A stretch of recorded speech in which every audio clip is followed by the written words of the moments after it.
Addicts Anonymous. I'm Stephanie Sevi. Today we are making the April block of the month. This is a pretty easy block compared to some of the ones that we've done so far this year. It should be pretty simple for you, especially after mastering all those flying geese last month.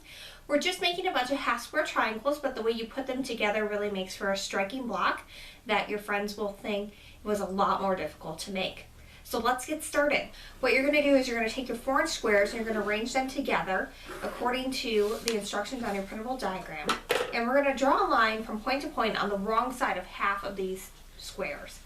And then we're going to pair them together with their corresponding square. So then I'm just going to sew a scant 1/4 inch seam down either side of that drawn line.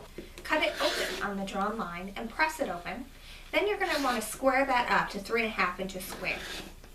Once you've squared up your half square triangles, you can go ahead and arrange them according to the assembly diagram, along with those 4 dark blue 3.5 inch squares that we cut at the beginning. And you're going to want to sew those into rows and then the rows into a block. And it really helps if you press each row in opposite directions. So if the first row is going to the right, the second row you want to go to the left. And then that will really help those seams lock in place and have really great joints when you press this block open. Here it is. It is our April block of the month. Looks hard, but it's really quite easy with all those half square triangles.